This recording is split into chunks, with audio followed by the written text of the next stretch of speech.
Welcome to the Institute for Government. I'm Julian McCrae, I'm Deputy Director here at the Institute. And I hope on this slightly grey day that you've all braved to be here, we'll be able to provide you with some insight and indeed hopefully some sparkle, I'm not sure, we'll see where we get to, in this discussion on something that, a subject that I think is often parodied in our political culture. And actually here at the Institute, we like to think we take a little bit more seriously. To have effective ministers, you have to have effective people, but probably even more importantly, effective teams around them to help them discharge their job and their role. And what we've got today is a panel for you with a huge amount of experience of working inside Whitehall and coming at it from slightly different perspectives. And we'll hopefully draw those out as we go through the session.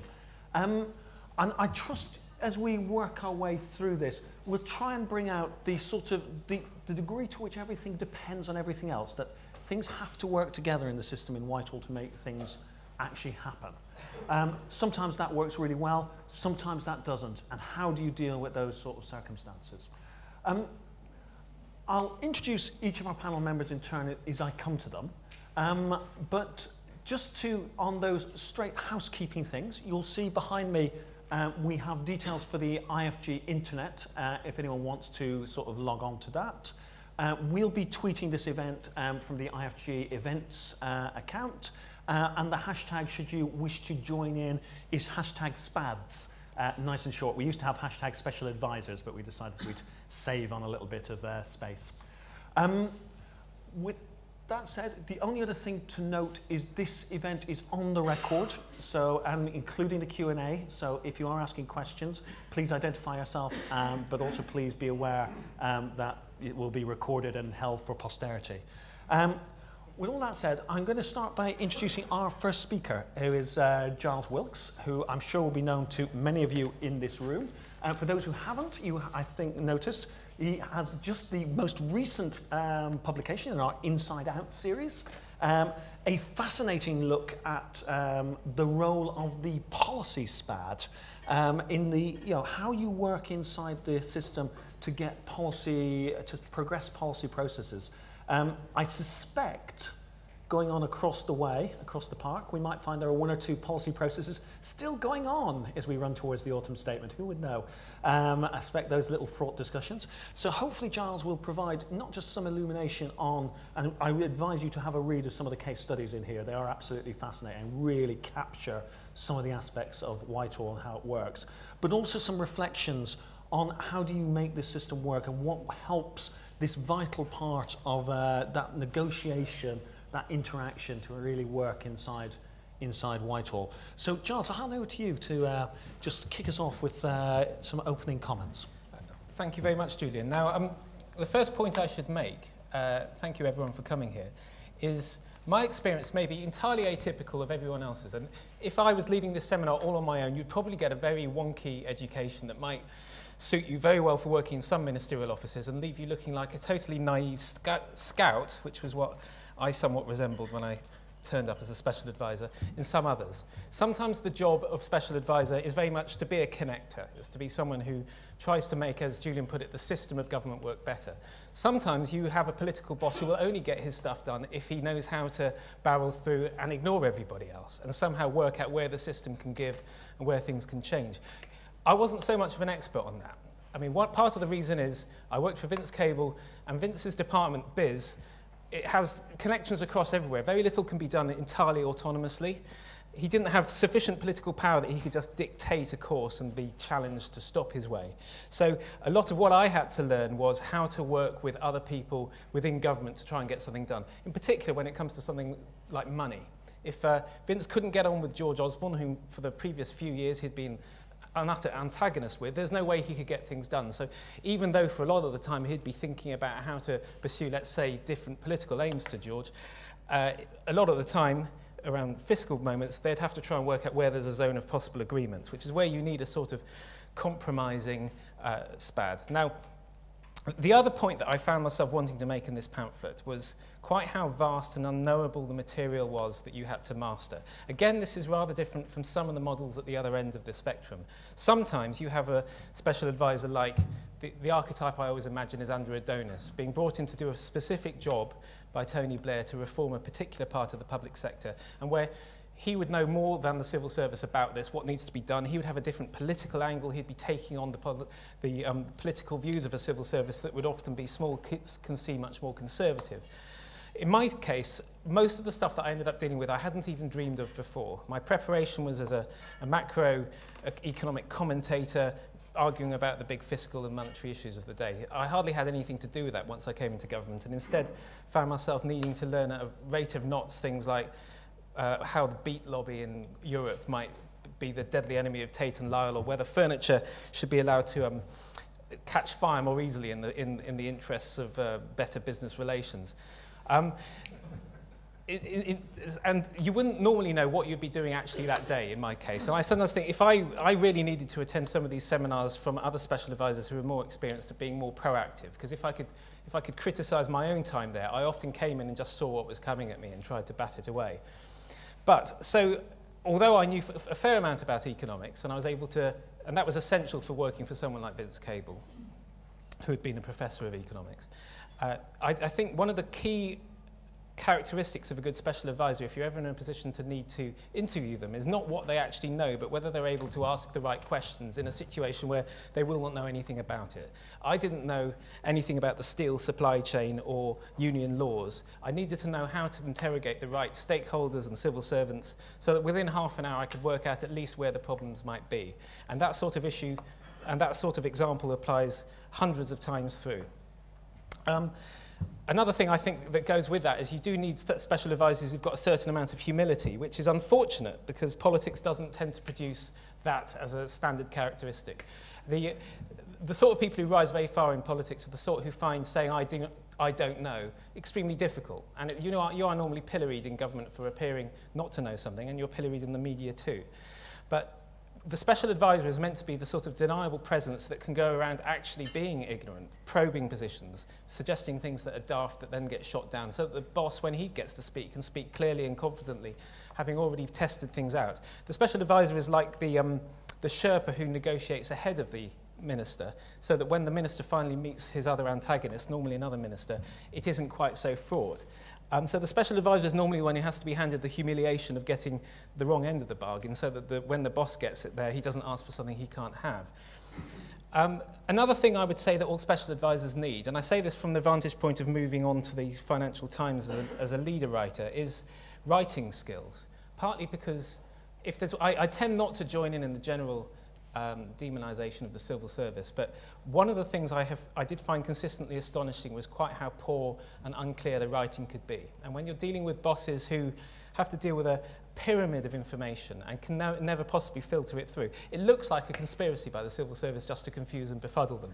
I happen to know that well, I'm fairly confident that it's not a conspiracy, but then I am one of the more naive special advisors. But it's what I think it's more the point that they get a few minutes in the sunlight with the boss and they want to show everything they know. They want to make sure that they realise that they really did use the entirety of the internet in generating this report. And special advisors are often finding themselves having to distill and analyse. It would be great if that would happen at a lower level of the civil service. Often it also falls to the private secretaries too. Now, while I'm also knocking down other features of the special advisor myth that I wouldn't accept, I don't think special advisors are necessarily always as good at politics as the civil service is itself.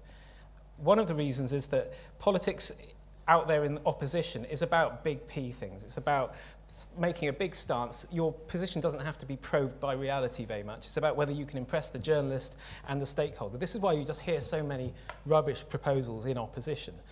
These are the people who then come into government and then find themselves having to deal with the much more difficult small p politics of bargaining and compromising and working out what the other one thinks about something and trying to show some sympathy for the opposing position, or sometimes just having to realise that what you thought was a good idea wasn't a good idea, now that you've got the civil service and the world of stakeholders taking you more seriously. A lot of you, I hope, will get to work in private offices, because I can't imagine there's anything more fun in London, or certainly in Whitehall, to do. But and this means that you're going to be in this extraordinary position in June of trying to deal with a new government. At the latest polling, it could be any, God knows, combination of people, and you're going to be dealing with incredibly inexperienced people. So if you think that they're going to come in knowing the answers to stuff, just consider these two words, UKIP SPAD, and to ask yourself, what is that going to be like? Whether or not they actually put together a pamphlet or a policy position on this, it's unlikely to be the policy the country will want to end up with. And you're going to need to work out the small p politics of dealing with that situation. How much more time have I got? A couple of minutes? Yeah, fine. The other observation you'll have to get used to, I noticed that, one of the things that Nick was fond to say is how much more special advisors would last than the private office, and the private office would often only hang around for a year or two and lose a lot of that institutional memory.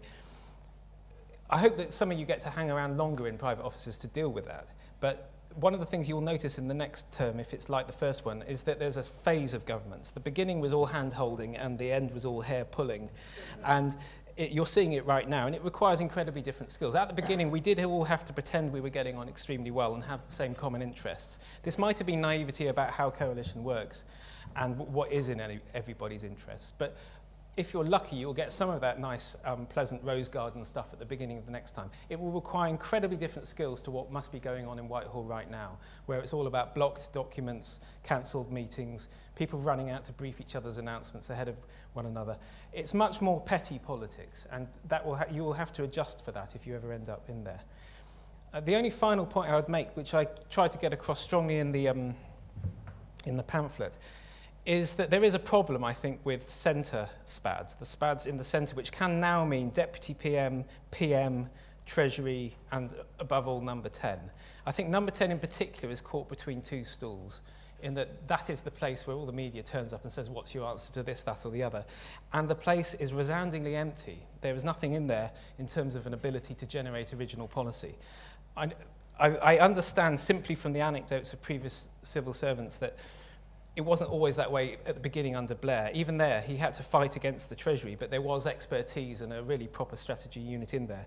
Right now, I think there is a problem. Number 10 is still the place where everybody arrives expecting political solutions. It's where special advisors cannot say, I don't know what the answer to that is, boss, and yet they really do not have the capacity. And if there was ever a time when the thick of it depiction of special advisordom as this place busking up absolutely rubbish and easily parodied ideas, it was number 10 in the first couple of years there, absolutely ludicrous. And so I think if there needs to be a grander reform of special advisor, and I understand there might be, did you do an event a couple of weeks ago about supporting the centre? That's where we need to have more resource. We need to stop this false economy of thinking that you can get by with whoever you just happen to have had in opposition, because it can produce an absolute farce at times, which I hope you'll find in my piece. So having said all of that, I hope that's useful, but I'll happily take questions later, I think. Yeah, that's great. Thanks, Giles. Right, we sort of pass on to Nick Hillman, who was also a special advisor at BIS, though has working for the other party, and actually for the other side. The unique thing of being a junior Tory, our SPAD to a junior Tory minister, which I think is slightly different in our thing. Nick is now running the Higher Education Policy Institute, and I think counts as kind of quite a specialist in the area of higher education policy, but also wrote for us a previous Inside Out, which looks at the role of the SPAD more generally, a lot of the different aspects and a lot of reflections on what we can do to develop that role and how to make it work. So, Nick, some thoughts and reflections. Thank you, and thank you for inviting me. It's great to be here again. Because I've already written for the IFG, this is actually, I think, my third time this year speaking on a similar theme here. So I'm going to try and say, some of you may have been to those previous events, so I'm going to try and say slightly different things. And it's a particular pleasure to be here because it's the launch of Giles's pamphlet. And Giles and I, as you heard, were colleagues for a long time in BIS, and Giles is thoughtful and he writes very well, hence why he's now an FT leader writer, and he was a great colleague to have. I remember our first ever conversation, because we didn't know each other before we were colleagues, and he phoned me up late on a Friday and said, I've been offered this job as Vince Cable's SPAD, should I become his SPAD. And he later told me that he knew it was time to get a job because he'd been out of the labour market for a while when the barista in Costa gave him a Christmas card rather than the other way around. So, and I suggested he should come and join the department. I'm very pleased that he did. And Giles, as you've heard, his good nature meant it was very easy for us to work together despite the party divide. And in fact, on many issues, Giles was way to the right of me, which made life interesting, because Vince had two SPADs, one of whom was very much from the SDP wing of the Lib Dems, and Giles, who used to work for a spread betting firm. So it made, you had to work out which one was speaking for Vince. But we actually operated in almost completely separate areas of biz policy. Biz is a very big department in policy terms, right?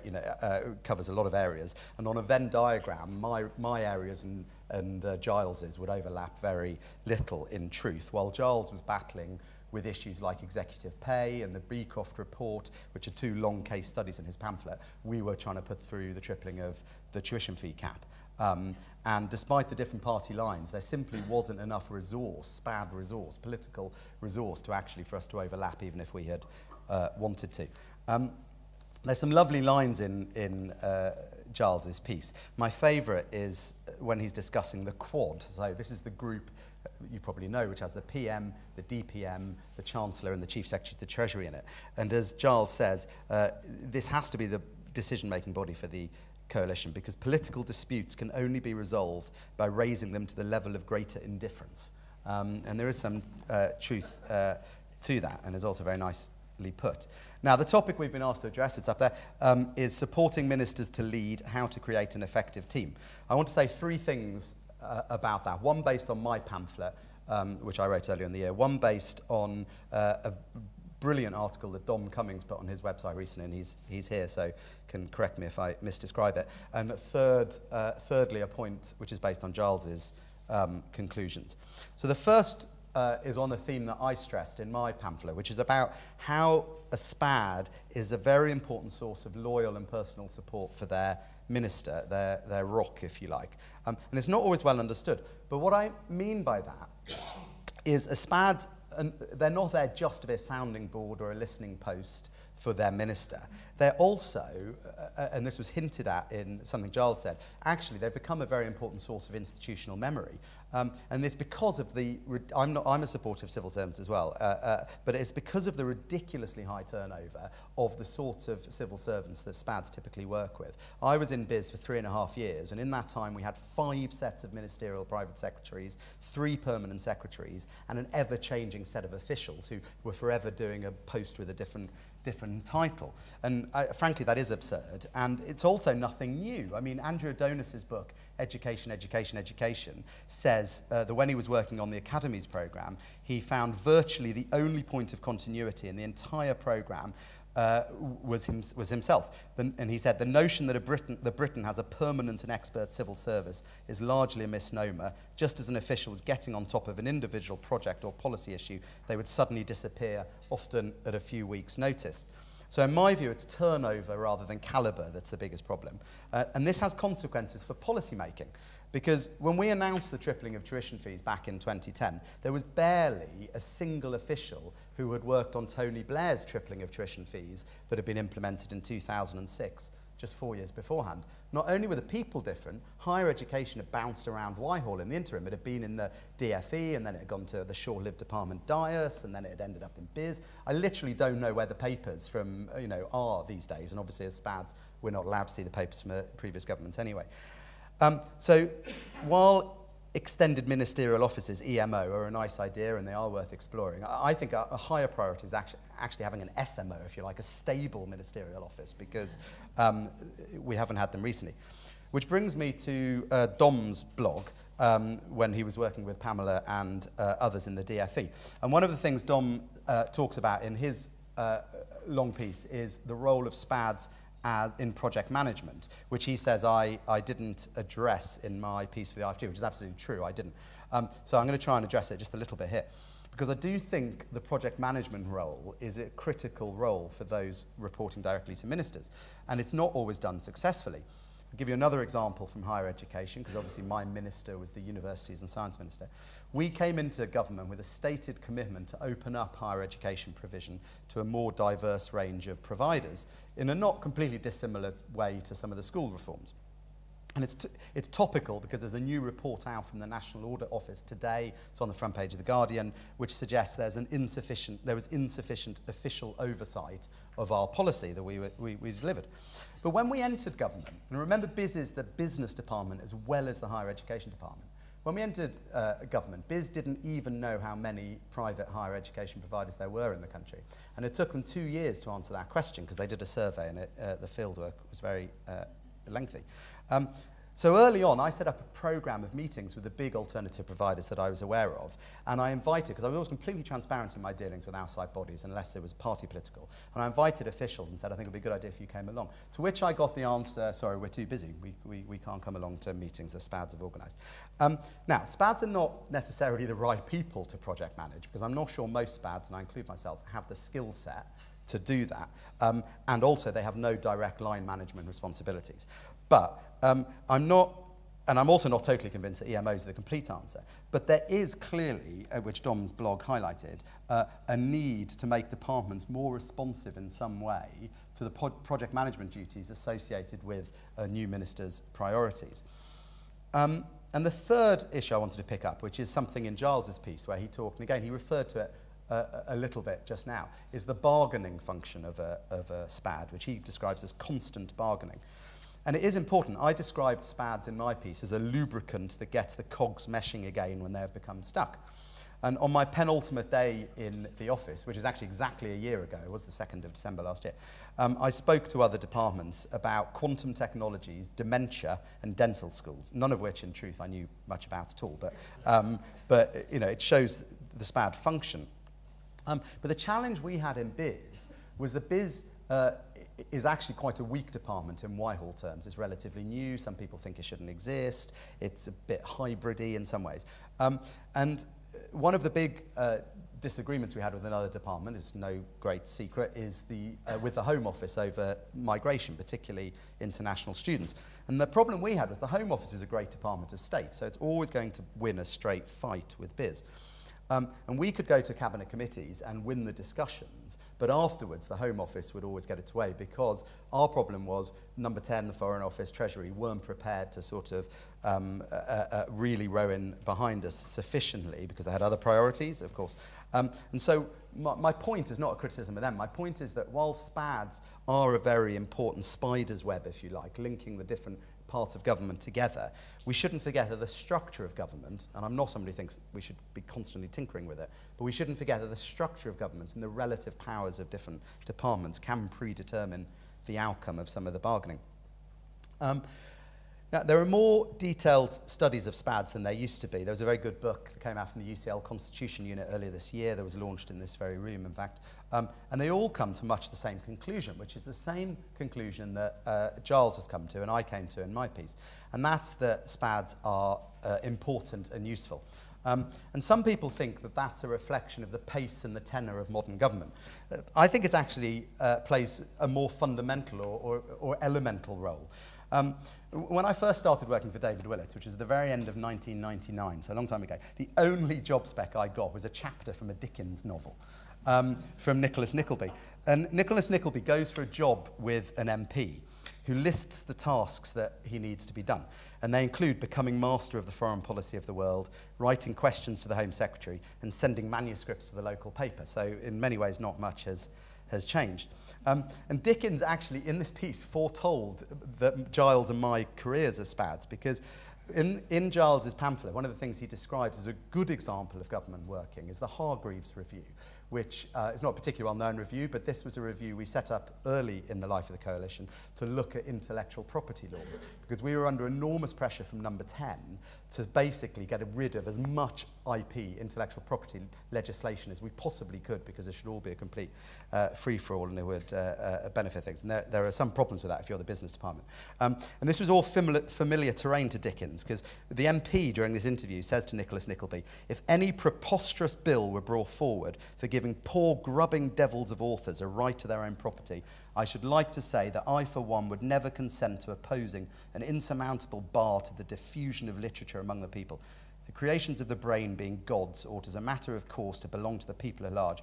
You can be as funny as you like about the authors when you write my speech, because the greater part of them live in lodgings and are not voters.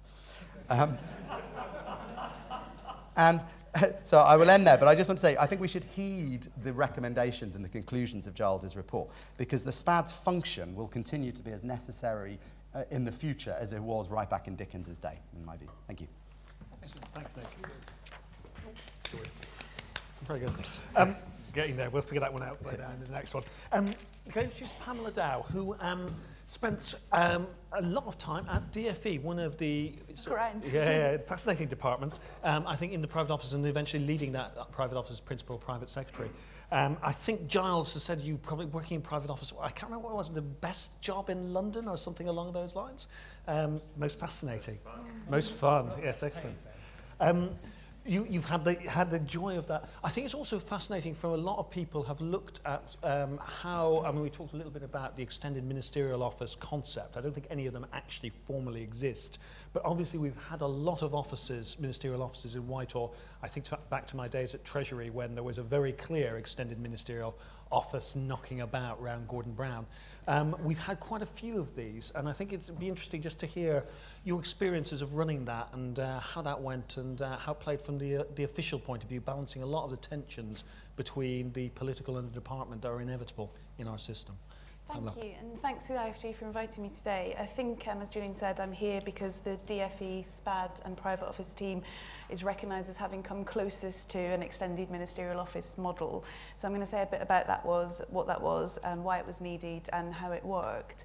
I've really enjoyed exchanging thoughts with Giles and Nick over the last couple of weeks in preparation for this, and I really agree with Nick that you should read Giles's publication properly.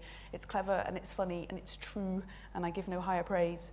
As Nick mentioned as well, we're not short of analysis of improving modern government, civil service reform, but it still seems frustratingly intractable. You know, we read insights like Giles's, like Dom's, you know, brilliant phrases like raising disputes to the level of greater indifference, or the bleakly comic confidence grows as expertise shrinks, and look at each other and say, God, yeah, nightmare, and then just go home and watch Homeland on 4OD. And we're talking about how we run the country, and is there anything more important than that? So what is an extended ministerial office? One of the things I've enjoyed very much since stopping being PPS is reading books for pleasure again. And I've recently read Nico Henderson's 1984 book called Private Office, which is about his time as Ernie Bevin and Rab Butler's PPS in the Foreign Office in the 50s and 60s. I'd heartily recommend it. It's manageably short. Its title is Private Office. Even if you're not interested in the machinations in the way that we are all today, it's sort of hilarious anecdotes about having buttons on his flies sewn on in Tokyo. But the final chapter is called Homo Politicus, and it's about effective support to ministers, which is what we're talking about today. And there's two things that he talks about which perfectly illustrate what I think an EMO is and why I think it's necessary. And they are around access and information and trust and confidence. So the first thing, access and information, Nico writes, you know, writing in 1984 talks about the difficulty of expert outsiders trying to come in and influence and penetrate the permanent civil service. And he describes a special policy advisor joining the FCO and therefore ostensibly the immediate Secretary of State team. This man's a fellow of all souls. He's a sage, experienced foreign policy expert. And Nico sees the CC list on a memo that's going to the minister, and a private secretary has scored out this guy's name and put not necessary next to it. So how can that person possibly add any value to the department? How can the Secretary of State get the advice he needs from this person? How can the department be the best it can be if access and information is denied this guy? The commodity in most demand in department is still the political principal's time. It's their opinions, their decisions, their thoughts. It's also the commodity in the shortest supply. Therefore, for a Secretary of State or a Minister to be effective and efficient, you need to get the most value out of every second, and the intelligent interpretation and cascade of every one of these seconds is what makes a department effective. It's why, I can't remember whether it was Giles and Nick talked about the concept of the magic SPAD. I think it was in your report, Nick, and I'd echo that with the concept of the magic PPS.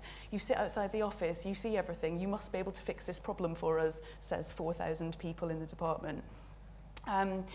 The PPS job at its best is the best job in Whitehall, I think, because of the unique alignment of soft and hard levers and soft and hard influence. You've got access, you've got information, but you also have staff and you also have authority. When something needs to happen, you know the detailed specifics of how to make it happen, and you can either make it happen yourself or you can make others make it happen. And that's everything from trip to Poland to wholesale structural policy reform. With some caveats around confidentiality and propriety, but not as many as you think. I really believe that risk aversion is the most debilitating and unnecessary disease afflicting Whitehall.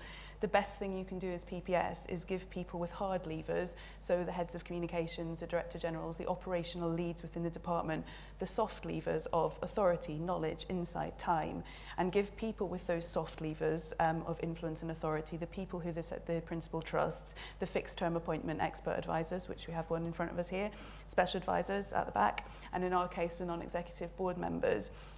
If you give them the full relevant access and use of the private office to operationalise, they can get things done. One of my favourite people in number 10 private office who doesn't count themselves as, well, I wouldn't count them as one of the ludicrous ones, but he isn't in here today, called an effective extended ministerial office the clutch function. It's connecting the engine to the wheels. So the DFE form of the Extended Ministerial Office, which I think Dom has already said in another context was probably in place by about summer 2012, was just the structure that enabled a consistent and seamless team to have full access and information in an efficient way. This comprised the political and policy advisors, strategy and operations, administrations and logistics, because the diary manager is as important as a SPAD in many ways, media and comms. These people had the maximum amount of access and information possible. But also, crucially, they had trust and confidence, which is the second necessary part of an extended ministerial office. So a bit of context on trust and confidence. I don't know how institutional memory in this room, how far back it goes, but the events of May to December 2010 included the fiasco of Building Schools for the Future announcement, capital funding cuts, other examples of mismanagement, inaccuracy of information, a series of harmful leaks, a series of surprise and initially denied departures of private office and comms staff to overtly political roles in the opposition party. There was a total breakdown of the relationship with the incoming political team and the department, a total collapse in confidence in the DFE as a competent body. The Secretary of State and his team did not believe and did not see that the department was committed to implementing quite an ambitious education reform programme. So there's an extent to which our extended ministerial office was remedial. It was remedial to recover the confidence and trust of Michael Gove, his ministers, SPADs and NEDs, who basically all thought that the DFE was continuity DCSF, but also remedial to cover up for quite massive departmental incompetence. Letters were badly written and the content was wrong. Parliamentary questions were unwritten and the content was wrong. In the early months and years, from Michael Gove's perspective, the machine just wasn't working. Nothing he or his team saw was an answer to what he had asked for, and everything was like wading through molasses. An extended ministerial office helped them get inside it and make it respond to their direction quickly. So the value is delivery and speed of delivery. So back to Nico's final chapter, Homo Politicus, he talks about the French model, where incoming administrations appoint their own officials, just some, not like America, the top layer, and England. And the criticism of the French system, he says, is that there's no institutional memory, but his point is that the administrative class in France are all enarchs anyway. They've all been to the same universities, they all know the same people, they all approach problems in the same way, they do the same things. Nico says very explicitly that Whitehall is in need of a similar sort of reform, that there is value in the French and American systems of opening up the access to senior civil service roles to the people ministers know, trust and rate. So that's him writing in 1984 about experience in the 50s and 60s. Nick's already implicitly made a more modern criticism in favour of widening the pool of appointed officials each minister's allowed to make. The escalated career progression and grade inflation in the civil service has led to a total collapse of institutional memory anyway. So if key roles are going to change every year or so, we might as well have people with detailed subject knowledge and experience whom the minister knows and trusts. We do this anyway around Whitehall. We get around this by appointing reviewers and fixed term advisors, people like Hargreaves, people like Alison Wolfe, Charlie Taylor, Clive Cowdery in our department. What we did in DFE, which made it more effective, I think, was centralise the contact with these people into private office as well. I think quite a lot of people who've been asked to do a review in a Whitehall department who start off really keen and then find themselves so far distant from the ministers they first spoke to that they're sort of left flailing around a bit. Our non-executive board members, for example, were recognised as the most active and involved in departmental business because they had access and information. The private office team, the extended ministerial office made sure that people like Paul Marshall, Theodore Agnew, John Nash, Jim O'Neill, Sue John, Clive Gowdry had the tools to be effective. What's wrong with that? These people are experts. They're giving their time voluntarily. They are the best people to be advising on data use or finding sponsors for academies.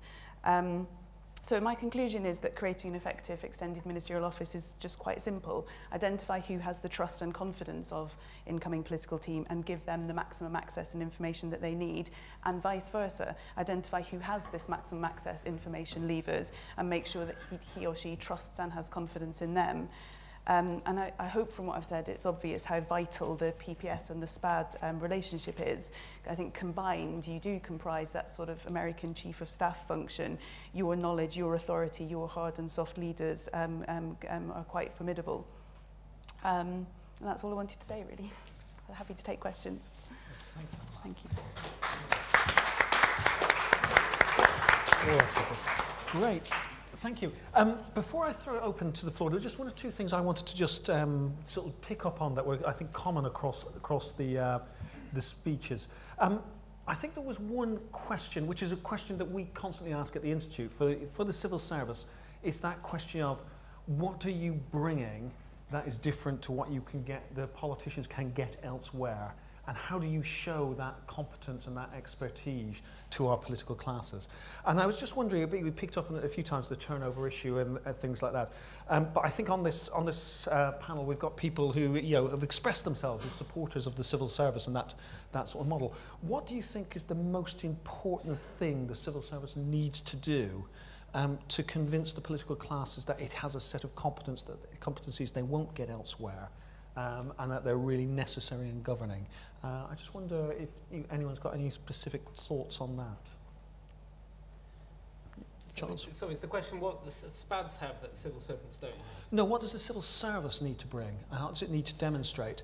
I think Pamela sort of sketched out a future where you could question, where's the competence there and what's the civil service doing? What's the most important thing that it needs to be bringing to ministers? Right, gosh, I mean, I wish I'd worked for the civil service, so I suspect that Pamela will give the most competent answer to this. But in this room before, I've seen on the Lib Dem away day a really excellent Principal Private Secretary Nick Clegg had, where he just demonstrated that it's a bit like that risk aversion that Pamela talked about. So often they assume there's a dial going from here to here in terms of political risk, and they have to stop somewhere like this. Now, only the absolutely outrageous sort of going down and helping put leaflets through the constituency really does get the dial into the red. An awful lot of what sounds political, because it means you're the boss not looking like an idiot. You say, well, that's not political. No, it's just a basic job of the civil service. So much of the early warning and the savoir-faire that the politician needs is doable by the civil servants, and they don't need to stop and worry about it. The special advisor isn't the only person who can talk to the media or the only person who can identify that there might be an awkward political risk to something. He just wants to have intelligent, frank people around him.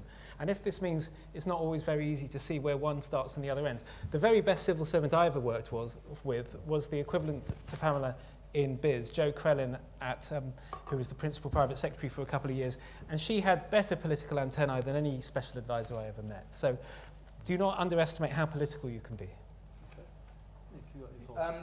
Yeah, I mean, just one thing. I think one thing is knowledge of, particularly when you first come into government, most ministers and special advisors have very little knowledge about how the country is really run. Some, my minister had actually been a civil servant and a minister in John Major's government, but that is quite rare. And it's a knowledge of what happened when you did something similar in the past. That knowledge is not always there, but as I say, we tripled tuition fees, which is precisely the same policy as has been done a few years beforehand.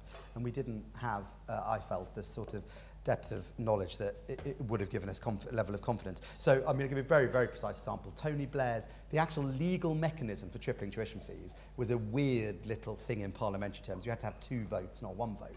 Nobody in biz realised that until the very last minute. And I sat there and went back to the standing committee phase of the Higher Education Bill 2003 to work out exactly what had happened. And that, we would have had more confidence if that had not been the case.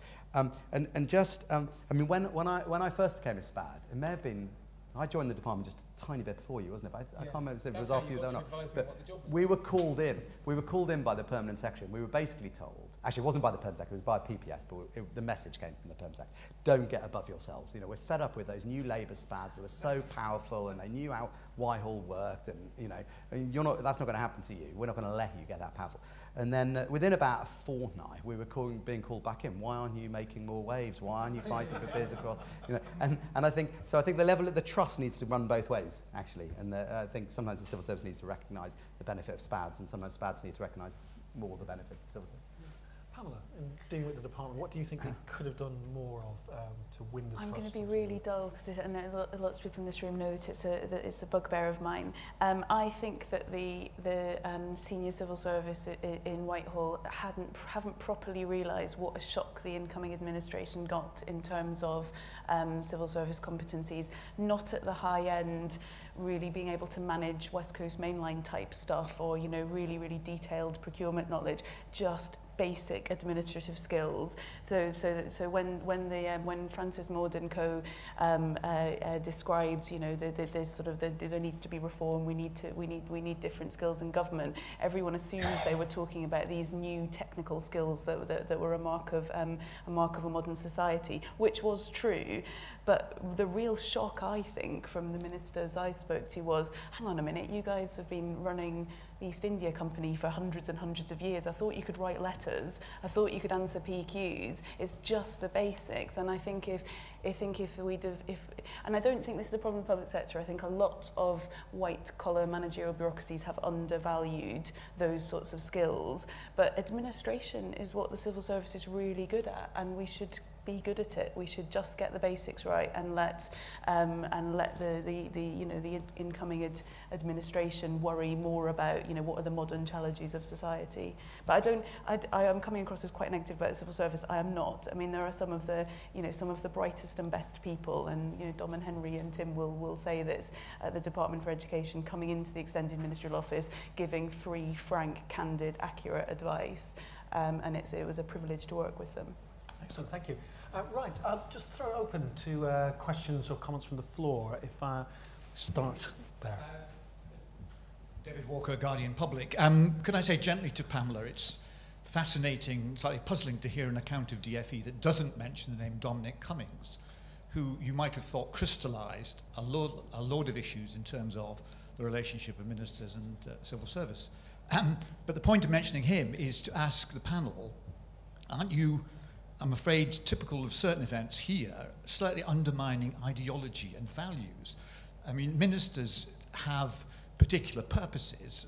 Ideology may be a grand name, but they are biased, and that's a good thing because they have a point to come from.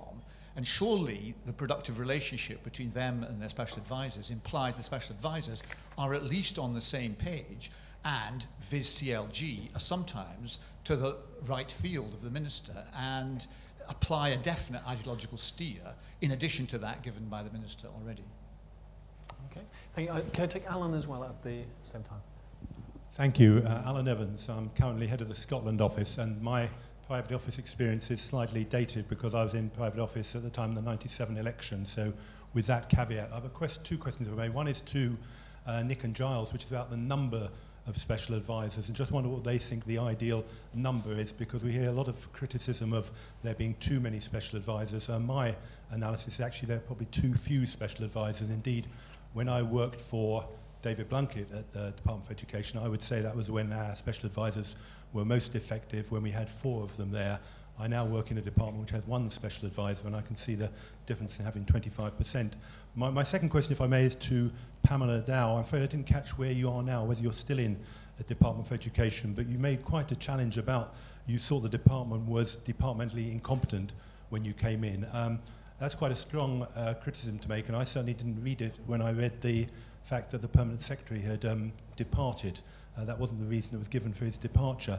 I just wonder if that is the view that was taken in the private office at the time, and I'm sure there are good reasons why, so you gave some of them there. How easy would that type of private office then take the transition, were there to be one, to a government not of a Conservative or Conservative Lib Dem colour after the election? Okay. Shall we, does somebody want to pick up the David's point on values first off? Well, I mean, can I make sure I clarify the question, David? Are you saying surely the role of special advisors is to add a sort of ideological kicker on top of what the minister already believes, or to challenge? Some do. Yeah. The taxonomic question is that part of the job? And one of the generalisations I should have made at the beginning is every single one is different. You will get absolute ideological warriors within the special advisor world, and you get other people who are doing just a very simple technical job. Often the media special advisor has got the job to repeat the same line to 20 different journalists and make sure that it's, I think this was even more a Labour thing than anything else, making sure it's the same line everywhere.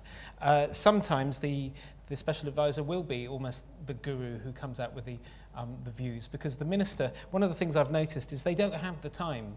I mean, unless there's someone extraordinary like Nick's boss who can seemingly read everything, the special advisor is often the reason that they can go out and find out more about something that they're forced to have an opinion about, but they really can't be qualified to until they have deputed the special advisor or permanent advisor or whatever they have for it. So some of them are extremely ideological, but I don't always think it's the most useful role. I think it's extremely easy, and now having been a bit of a columnist leader writer, it's much easier to state what your principles are and say this is an important thing. It's much, much harder to find the zone of possible agreement, above all within a coalition. It's so stating the principles and having the ideology is fine, but actually making something happen takes an awful lot more of the small p political skill I was talking about. Yeah, thank you. I mean, I agree with what Giles said there, and there's a brilliant book on the history of the special advisor by a guy called Andrew Blick, and the three roles that I say special advisors fulfill, sort of policy wonks, bag carriers, and sort of media tarts in my pamphlet, they've always been the case. That is always, ever since special advisors and their modern guides have existed since the 1960s, they've fulfilled those three rather different roles. I thought, you know, working on higher education policy is an odd thing, because what academics are schooled to do is criticise and critique things. That's what they do. That's what they're doing. So they used to come in and give me 100 reasons why all our policies were rubbish. And so I just used to say to them, just imagine you're sitting where I'm sitting, but you have only two limits on you, where you have far more, of course. You have only two limits. One, we live in a democracy. Two, taxpayers don't have limitless funds. What would you do instead? And you'll sometimes get a look of terror on the face, because that question had not always they'd not even contemplated it. And I think that is where special advisors can add value, but obviously with a thought and a view of their own party's position. On caps and numbers, my view is, Alan's question, we don't have anything like enough. I agree with what you say. I think almost everybody that's looked at this in detail has come to the same conclusion. Other countries with Westminster systems of government, Canada, Australia, etc., have far more in proportionate terms. And what I argued in my piece was that we're such a long way. You know, I'm not saying there never ever needs to be a cap. Of course, there comes to a point where you've got too many of them, but we're such a long way away from it that the argument should not be about how many we should have. It should, you know, or rather, at what point are there too many? It should be, how do we get some more in along the lines Pamela was referring to. Sorry, because I didn't address Alan's question. I also agree, although I think there is a problem with management in that there needs to be fewer ministers and more special advisors, in my view. But then if you have more special advisors, you need to have special advisors who have management skills. And too often the special advisor is managed on the model of opposition media management, which is not the way to run an administrative executive function at all. So more people who come to the IFG and learn about it. I'll sort of take the two together, because I think, David, if I understood your question right, so did you think I hadn't mentioned Dom enough, or I'd mentioned him too many times? I didn't hear you take on a rather strongly worded criticism that used to be made. Both the civil service and indeed the system linking ministers and No. Well, Dom and I talk about this a lot, and I thought I was carrying on some of his themes, but I think I think I define ideology in terms of SPADs sharing it with their ministers is believing in the right thing to do to make the school system better for all children and the way in which you go about it in a particular reform programme. And if your special advisor doesn't agree with that, then there's a problem. And I would argue that that is a necessary part of the job. And that goes to the question at the back, I think, in terms of what I think I was probably arguing, and what I would argue is there are some key roles in the department that I would say shouldn't get tainted with this sort of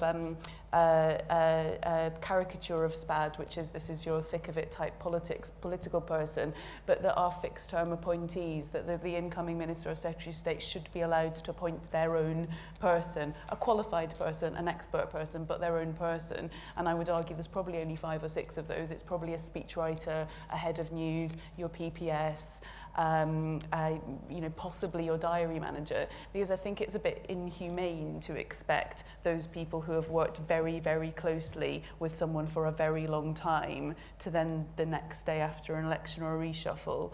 And so to finish off, I left my post in private office in July on the day of the reshuffle.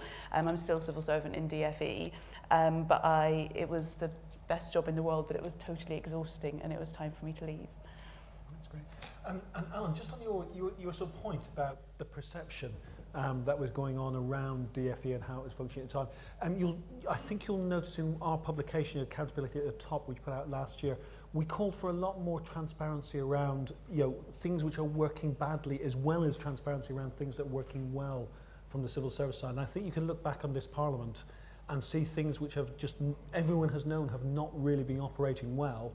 The entire system is moving around them, but we cannot talk about it in public because we have no mechanism to make that. Sorry, I just read the news, you wouldn't have thought of anything from it. Sorry. You just thought moving on to another job. Sorry, I didn't answer those points, but I mean the things I was talking about, I think what I was trying to say was that from the ministerial team's point of view, the department was incompetent, and that was because we got a letter from the Public Administration Committee saying that if we didn't answer PQs on time and properly, we were going to get in trouble. Similarly, our letters were, you know, attracting external. So from that point of view, we were incompetent. Right, take some more questions, please. We've got a gentleman there. Chris Waterman, policy commentator, and I write for Children's Services Weekly. I don't really know where to begin. I think this session, thus far, is a bit like preaching to the choir, and it'd be really good to have somebody on the panel who disagreed with what the rest of the panel was saying, but I'll develop that in a bit. I've read your Inside Out, Giles, and there are some short bits at the end where I think you've got the language wrong. And if I could just read them, it's on page 31, 32 and 33. The media SPAD role is working fine, without a question mark. Then the parties need to fixate less, should that be a must? Policy SPAD roles could be advertised widely, is that a should? SPADs should be allowed to have their own opinions. SPADs at the centre could do with having worked in departments. And the thing that worries me, and we just heard from Pamela about people working in the private office, the ministerial teams, having, did you say, quality and expertise?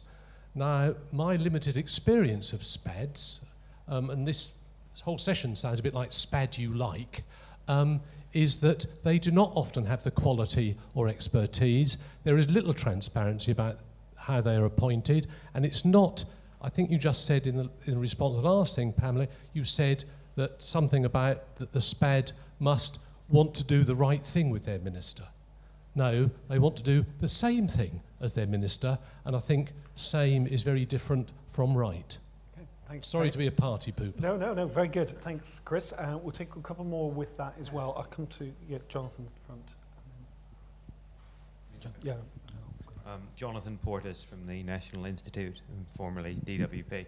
A couple of points. I mean, you all made the distinction between SPADs with different functions, and I've never been quite clear why we didn't simply cut through some of this and make that absolutely explicit, that there are bag carriers, and there's no reason to have open competition or anything like it. If you've been a bag carrier in opposition, you can be a bag carrier in government.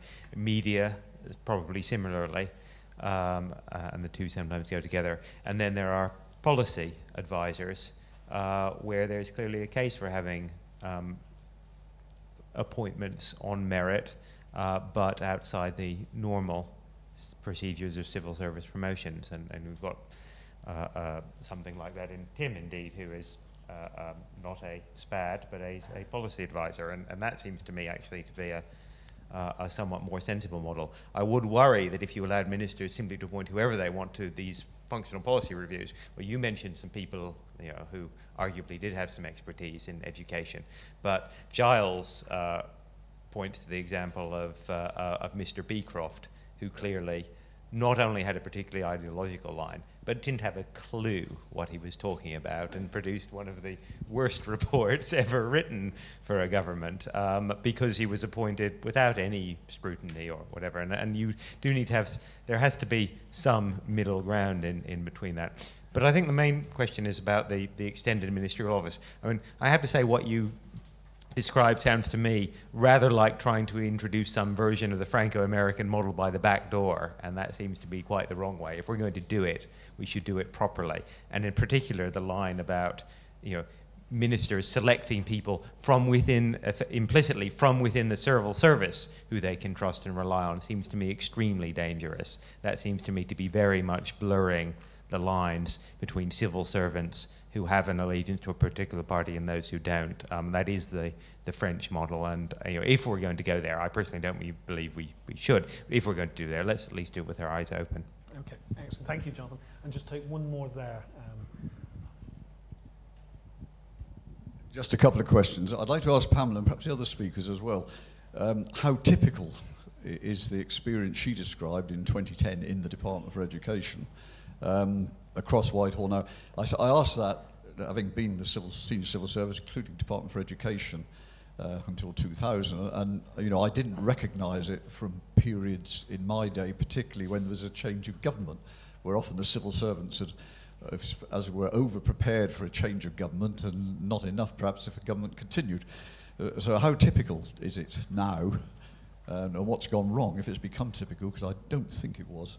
And secondly, on the extended ministerial office, is there not a risk that a strong extended ministerial office can increase the division between the ministers and the rest of the department? In most of my time, and I had quite a time in private office, there was an extended ministerial office. It consisted of the private office, a couple of special advisors, and the permanent secretary and 3 or 4 directors general who were in and out all the time. They were kind of indivisible. I just worry that a formal extended ministerial office will increase the separation. Okay, thank you for those questions. A little bit of challenge chucked in there. Nick, do you want to start us off in responding?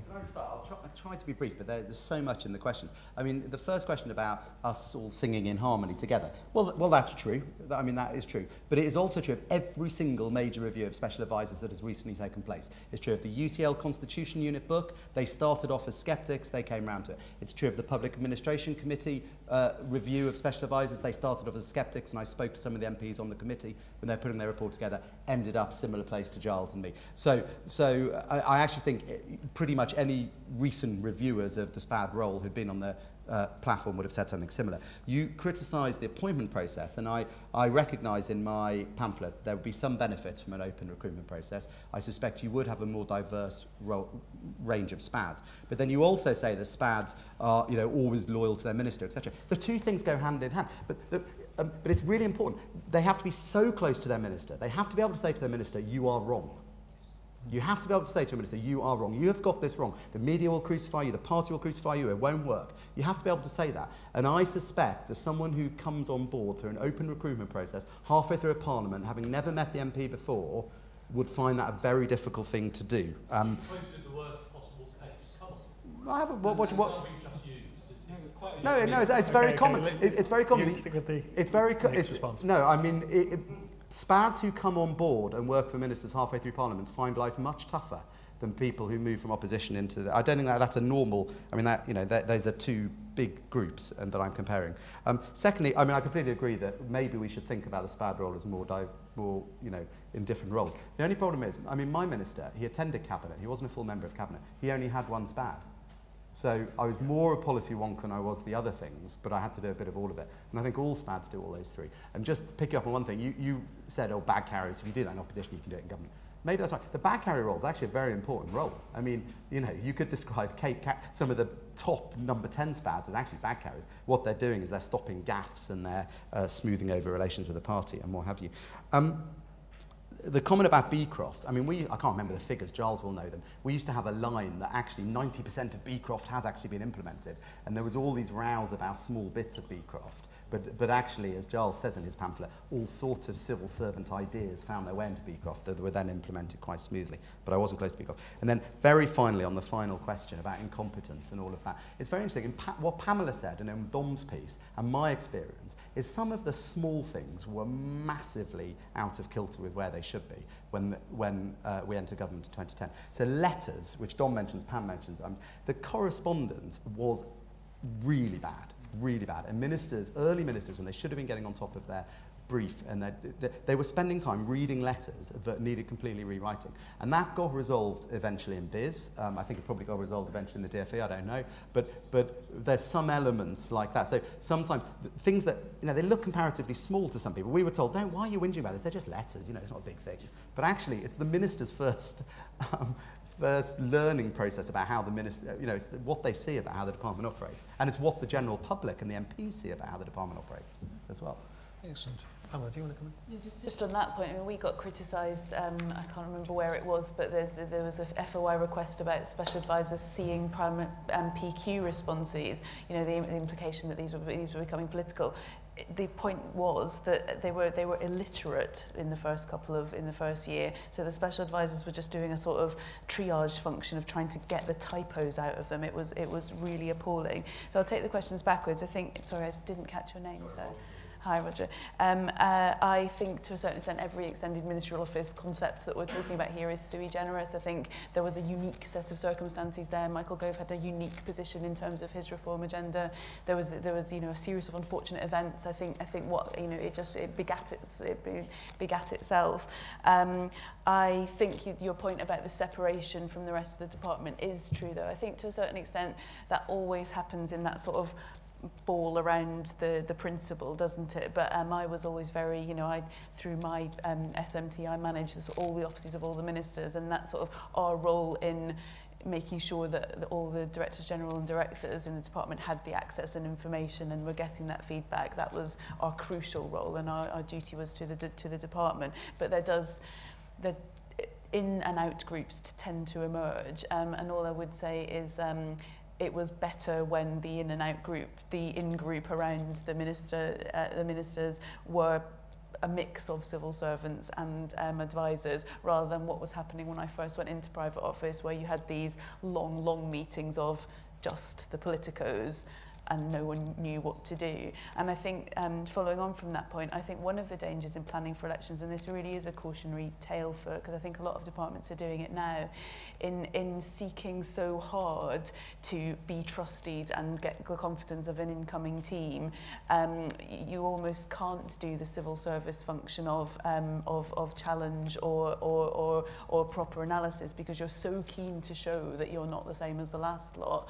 And I think that is a problem. I definitely remember it in the I joined just before the last election. I definitely saw a lot of that. A lot of people not raising the points they wanted to raise because they were worried about being seen as, you know, a stooge for red balls or something like that. I just don't understand your question, Chris, about you know, SPADs not sharing the same views of the ministers.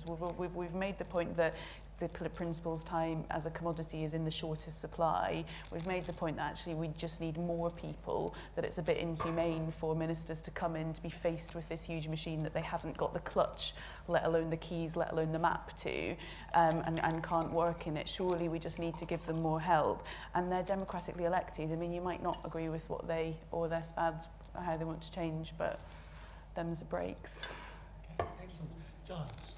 Right, yes. I think my language was sloppy in these recommendations, partly because I'm quite tentative about how I would change special advisor world. I think every single one, as Jonathan points out, is different. The advice you would give to make a better policy advisor is very different from the advice you need to make a more effective media SPAD. And there are a whole range, more than just the 3 categories probably that Nick has discussed. It is true that, however, that those categories, it would be more useful if they were recognised, because we're all treated as some sort of homogenous mush, and it's not really the case. But on the other question about how they're appointed, I totally agree that it could be more transparent, to be honest. I mean, some of my recommendations were pointing towards the idea that it needs to be more visible. I point out that, I mean, I was one of, I think, about half a dozen people who knew some economics in government. The economics has been in the special advisor level, I think. I mean, Jonathan can maybe tell me how many he thinks. That's a useful clarification. Yeah. Okay, it's at least a dozen in government. Anyway, but it struck me that at a political level, economics was not discussed in a very competent way. And if my job had been widely advertised, I wouldn't have had a chance of getting it, because the very best people from business schools and academia and so forth would have been queuing up for it, because they can spend 5 or 6 years studying issues that you then get to decide in government instantly. So it should definitely be more delineated, more widely advertised, like it is in America. And the people who then get taken on, they should be interviewed by a panel of democratic representatives. If they can't stand up for that, they also can't make policy. On this question about how quickly the administration turns around and becomes loyal to the next administration, I was staggered at how well BIS did it, because there was a case study going on, which was the 6 billion of cuts that had to be brought in immediately after the election. And they were often cutting things that they'd been planning and putting together a few months before. And I was astonished at how eager and without sentiment they were on this task. So I think it really depends on very much what the political task is. Clearly you had a political problem in the DFE where they felt that their work was being undone and they obstructed the incoming political team, and that was not good. Finally, on this question of Beecroft and other things like that, I mean, that was, as you can tell from my pamphlet, an appalling mess. I do think it is a risk to the extended ministerial team that Pamela mentions. It's great when it works well, and I know some of the people you mentioned, people like Alison Wolfe and Colin Cowdery and Paul Marshall, who are all very good people. But I saw at close hand a fumbling attempt to do the same sort of thing in BIS in the very beginning months, where it would have been unaccountable and just it would have been like 5 or 6 extra unofficial special advisors wandering around making trouble, and it could very nearly have cost Vince his position in the government because of the way these people behave when they're not properly looked after. So yes, but it can't just be allowed to happen without any sort of structure. People need to be vetted and put within the system somehow. Excellent, thank you. Right, go on to the lady here at the front.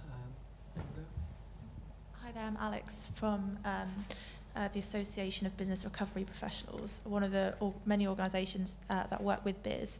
I just want to ask the panel what advice you would give to lobbying organisations or campaign groups, any sort of organisation really who's looking to interact or engage with you or SPADs and the minister and get their message across and find out information. And gentleman there. Thank you. Hugh Lloyd. I suppose the interesting comparison about an extended office for me, partly because I reviewed the GLA in 2004-05 and having worked as a specialist advisor in 2 departments, is actually the GLA. All ministers get 2 SPADs in the technical sense. The GLA Act was meant to create a 2-advisor situation for the mayor, but actually because it got misinterpreted at the very beginning, the mayor's now got 8 to 10. Which this current mayor calls deputy mayors, which is only one of them is technically in law a deputy mayor. The rest are advisor appointments doing the things that the mayor, one would hope, wants them to do. So I wonder whether there's anything in the comparison between the mayor's office and how that functions with that extended-ish model to how you might think the next government should do. Excellent, thank you. Do you want to take a question on lobbying from BIS? Which of us was the most lobbied, do you reckon? I reckon probably me. Yeah, probably. I wish I could give you really solid advice. The biggest problem you have as a special advisor, particularly at the beginning when you're needing to learn the ropes, is time. I mean, you just think you've been given an impossible time problem to solve. So what you always want from everyone you meet, be it a lobbyist or a civil servant or a journalist, is concision. And you want somebody who can summarise quite clearly what you want and be frank. I mean, often people from the world of lobbying often intersect with the world of sales, where it's about building relationship and getting on well and everything. And that can happen. You know, sometimes you know you're going to be hanging around together for years and you need to get to know each other. But be blunt, rather, and get to the point and say, this is what we need. Because often, and this is something I wrote in an FT column pretty soon after leaving the government, often the lobbyist isn't the sort of sinister character you see on House of Cards, sort of darkly manipulating the world. They're just somebody who's an expert. I think you'll probably know rather more about business recovery than I do. And I'll probably be in a bit of a fix and needing to know what you know. So if you're able to summarise concisely what the issue is and say it frankly, then you're doing them a huge favour. And don't expect meetings to last more than half an hour. Yeah, I would say three things on that lobbying question. First, build links to the opposition, because actually they do have a little bit more time than is bad, and you are always more likely to take a phone call from someone who you've known for 2-3 years than has only become interested in you the minute you've taken on your current job. Don't bother them with the really small things. I used to get people ring me up with really, really small things that I couldn't do anything about, I didn't really understand, and there was a civil servant who'd be very happy to speak to some from our side and would resolve it. And the other thing is about party conferences. I mean, I remember one year I got 4 invitations to meetings from companies in Victoria Street who wanted to meet, and Biz is 1 Victoria Street, who wanted to meet me in Manchester at the Tory Party conference, the single busiest week of the year, where there's no civil service support, you are your minister's person, and none of them did anything that was to do with my minister's brief. They were obviously they were basically PR firms putting programs together for the CEOs, and who they had an empty diary, a conference, and God, who can we get to fill it? And so obviously I turned them down. On the mayor's thing, I don't know enough about how the mayor's office runs, frankly, other than to say the origin, according to Andrew Blick's history of the special advisor role, the origin of this idea that most secretaries of state can only have 2 SPADs comes from Tony Benn, when Tony Benn wanted a 3rd SPAD that Harold Wilson disapproved of, and the only way they could stop Tony Benn taking on this 3rd SPAD that Harold Wilson didn't want was to make up a new rule. And that rule is still in place. And it's absurd that, you know, Tony Benn, may he rest in peace, is no longer with us, and we're still being governed by this rule that was there, you know, which, yeah, is absurd. Quickly come in. So I've been a lobbyist, both in-house and as a consultant, so I'm trying desperately to think of what my advice would be. There's 2 things, really. First thing is just understanding Whitehall. So I used to get so frustrated as a lobbyist when I'd use my Dodd's civil service guide, and I'd find the person whose job title was exactly what I wanted to talk about, you know, head of environmental standards or something like that. I'd ring them up, wasn't the right person, be passed around 5 different people. I was utterly baffled by it until I got into Whitehall and just suddenly like, oh, of course, this is just so big that person couldn't have helped me. So get to know Whitehall. Also, Nick's point about you know, just make links. You're clearly going to have a better chance of getting someone's attention if you know them, if you've spoken to them before. But then my biggest advice is the same advice as it was for my diary team in looking at invitations. You know, we got hundreds of invitations to all sorts of events every day. The ones we picked up on were where the person had made an effort to show why it was relevant and what's in it for the person. If you are lobbying because one of your KPIs is awareness raising for a trade association, that's just not good. Whereas if you're saying you're about to hit this big problem, Minister, Special Advisor, and here's how I can help you, then you've got my attention. Event, this is a place where you can raise awareness of your agenda. I don't have time. This is a place where you will meet these 5 people, and these 5 people are going to be important to you because of this. Right. I just wanted to pick up on one of the questions that was asked a little earlier, which was the quality of the SPADs or political appointees in our system, and actually link it up with something Jonathan said. Because the splitting down of the role, I mean, I think, Nick, you touched on it, but sort of, Giles, you have. I mean, I wonder, is there any way we can improve the quality of special advisors without breaking the role down and formalising it and bringing in place something that's much closer to a clear job description and a clear way to judge whether someone has the expertise around that job description. I just wonder, is that what you're kind of saying? And it's very appropriate you should ask the question in the Institute for Government. I mean, Peter Riddle wrote in the introduction to my pamphlet that the Institute for Government had offered SPAD training before people became SPAD, so to the Tory opposition prior to the last election, and the political party turned the Institute for Government down. But, you know, and okay, if that wasn't going to work, we could have all gone to Sunningdale. It used to exist in those days for a long weekend and met each other. I mean, there are all sorts of things that could have happened. Simply, the single most useful thing that happened to me was I came to an event here and we met some Labour SPADs who talked about their experiences. That was the single most useful thing that happened. So, because you've got to remember, with such a political role, you typically don't meet the person who's done your job before you. So, I think actually it's not rocket science, but it's about networking and it's about doing it quickly before you got so sunk in the role that you're not going to go. I mean, the number 10 meetings, they had a good effort at SPAD meetings in number 10, but I think everybody agrees. Number 10, everybody with that agrees they didn't quite work. You said in your pamphlet as well, I think. One of the unacknowledged truths, I think, you can tell me whether you disagree with this, but when Andy Coulson left, a level of management ability left the government too. And it's simply because he had sort of presence and had clearly commanded a big organisation. And it was the early days and people sort of got on with each other. But one felt that there were more adults in the room. And I think you told me before this event that SPADs get younger as time goes on. I think there is a lot that could be done. I'm amazed that it's a job for people in their 20s, not their 30s, because I've been a manager in the private sector. I've got an MBA. And I would never have put somebody in this much responsibility in their 20s, particularly if their only experience have been barking down the phone at journalists and telling them what the line should be. I'm a fan of MBAs. I know they're like advertising in that 50% is bullshit, you just can't tell which 50%, so you've got to do all of it. And as I sort of have put together a few case studies in my thing, I think if the Institute for Government, I shouldn't be telling Julian how to do his already brilliant job, but if you could come here and set up case studies of political situations and policy arguments and so forth, where there's not obviously a right answer, where people get practice at bargaining. I mean, it'd be an amazing sort of role-playing game, sort of Dungeons and Dragons for civil servants. But, and can I copyright that? Yeah. But so I think there could be more training, but advertise it more widely and take on people a bit older. So one more thing, that the parties, I think, have a responsibility to a pipeline. So we had some criticism of turnover in the civil service. One of the reasons for turnover in the civil service is because there's quite a lot of emphasis put on people acquiring different skills in different roles. That talent management is a very important part of training generalists.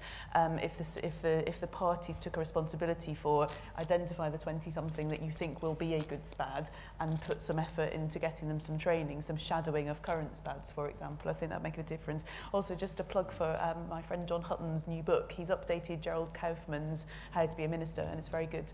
And there's a chapter on SPADs and a chapter on private office, which is very accurate and sensible. I should point out, I contradict my own pamphlet where I said some of the best SPADs were the 20-something lived in ones. But as a rule, you should expect it to be older people. I think we are never ageist here at the Institute. Right, well, thank you very much for that. That was excellent, and I'm sure a lot of issues kicked off. A few, I think, where there was a little bit of consensus. A few where there's obviously very long-running debates to go. But my sense is, especially as the current government is committed to an extended ministerial office, they just have none in existence yet. The opposition is committed to an extended ministerial office system. Obviously, they have none in existence yet. But in the next sort of 6 to 12 months, I expect to see a lot of the issues that we've sort of talked about today, not just being theoretical issues, but actually going to be key parts of how we're going to run Britain through what's inevitably going to be a very tough period of government post next election. And so with that, can I ask you to thank our panellists for their excellent contributions.